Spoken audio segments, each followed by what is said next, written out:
Okay, now it's pretty much good. Okay. All right, you ready, bro? All Yeah, you start me off with the first question or whatever. right, so here we go. I'm here with Quintin Curry. He's part of the Air Force, and his I gotta give him your number. Is that cool with you, sir? My phone number? Yeah, that's cool. Do you Yeah, have it or do I need to say it? yeah. You gotta say it. What's your number again? Okay, 440-752-2271.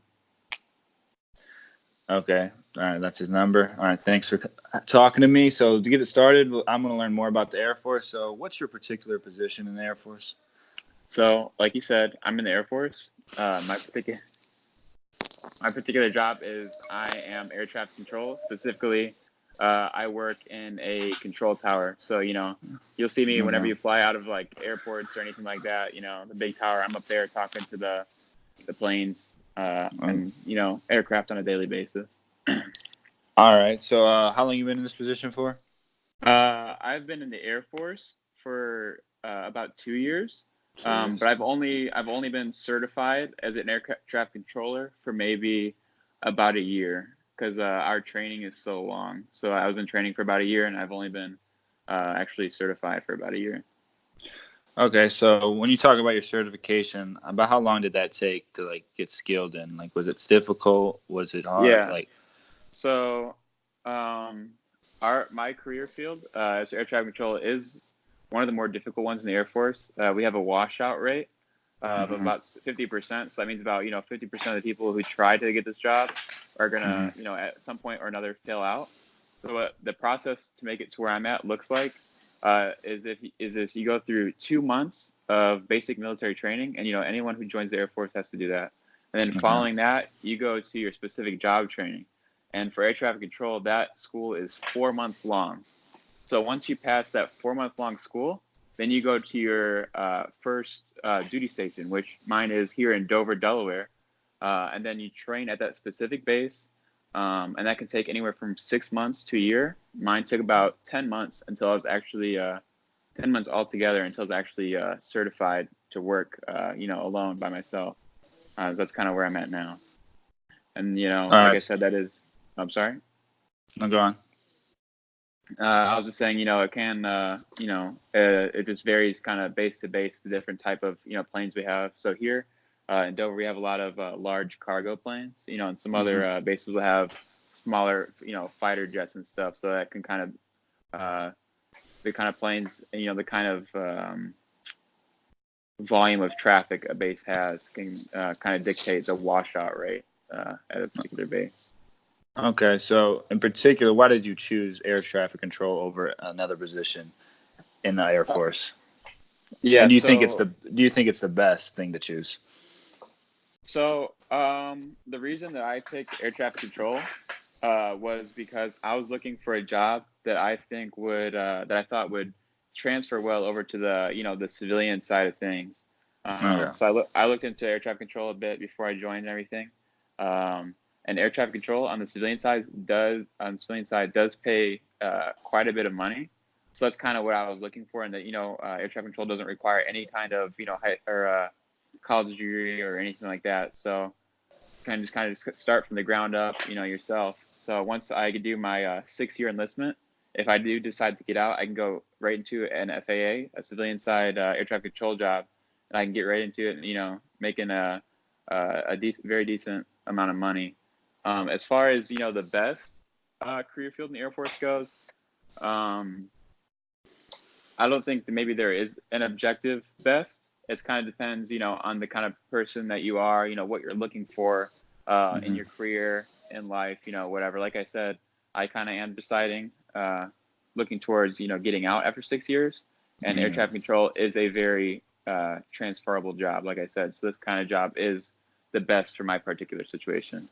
Okay, so you're basically just setting yourself up for the rest of your life outside of the Air Force. Exactly, yeah. Okay.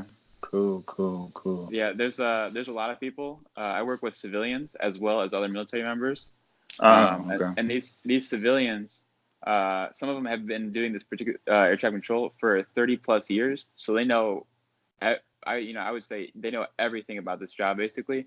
So they're really good at helping out the younger airmen such as myself. Once we do decide to get out, if we do. set up our resume and apply for different jobs on the outside. So they're a very useful resource for us. Okay, so I mean that pretty much. So your typical career path you're looking for is to do 6 years and then go on and do whatever it's. I mean, how long you work until you retire as air traffic control? Okay. So depending on what career field you decide to join in the Air Force, you can do either a 4-year or 6-year enlistment. As I mentioned before, in air traffic control, our job training is fairly long compared to others. So we're a mandatory 6-year enlistment.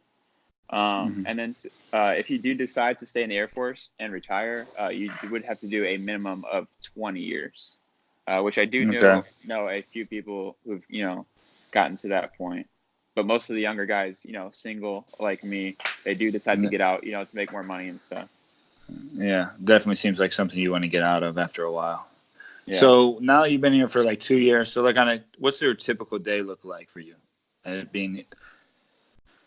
So my typical day, as an air traffic controller, is we work a 4-on, 2-off revolving schedule. So we 4 days and have 2 days off. Our schedule, the shifts that we work, vary almost day to day. So our first 2 days of our work week, we'll work day shifts, which are 7 a.m. to 3 p.m. Then the following 2 days of the week, we'll either work a swing shift, which is 3 p.m. to 11 p.m., or we'll work a mid shift, which is 11 p.m. to 7 a.m.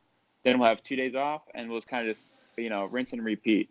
And in our job, not only are we just working normal everyday traffic, but we're also constantly getting new airmen inbound to our base who are also trying to get certified, just like I was about a year ago.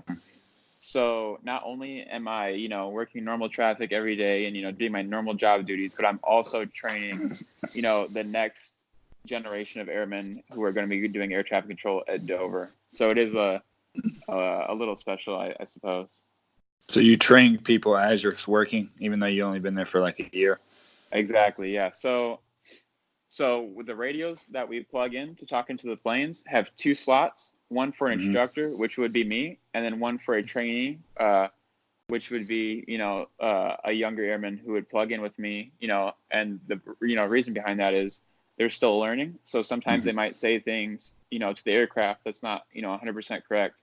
And in that scenario, I would be able to key up my radio and, be able to over key them and talk, to, make a fix action in that scenario. All right. Yeah. So like with their training, do you have to continue to do any extra training after you're originally certified to stay certified, or is it? Yeah. So actually we do a decent, we're always constantly studying and taking tests and stuff. So every month we have a proficiency test, it's known as. So every month we'll have to take a test, basically just over, it can be, so our main source of information that we go off of, like our main regulation, is an FAA document called the 7110.65. So we'll take a quiz on that every month, and then every year we have to be, I guess you could say, like recertified on our job, which is called an annual. It's because we have to get that done once a year. And we'll just someone like one of the people, like senior people who have been here for longer than us, who've been here for so long, they're kind of in charge of the overall training program. They'll plug in with us and just kind of listen to us and watch us work for a day and make sure, we're still good to go on everything. And then that's that. So they just stay on top of you guys like all the time, basically. So you can never really slack off. Okay. Exactly. Definitely. Yeah. That makes sense. All right. Well, before we wrap up here, last question I want to ask you is, would you wish you chose like a different path in the Air Force, or are you like happy with the one you chose?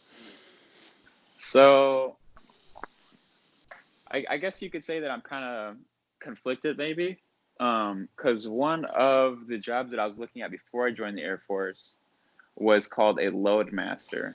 And what they do is they're in charge of loading cargo onto an aircraft, and they fly with that aircraft to whatever destination it's going to. And the reason I was looking into that job was because they get to travel a lot, and I thought that'd be really cool. They get to travel all over the world, nonstop almost. Mm-hmm. But like I touched on earlier, the reason I ultimately decided on air traffic was because it is a very transferable job to the civilian side, and they do make very good money. So I mean, I thought that'd be a good reason to end up sticking with this job. So yeah, I mean that makes sense. I mean the load management sounds funner now, but it ain't gonna pay you in the end. So yeah, you right. probably made the right choice. Yeah. All right.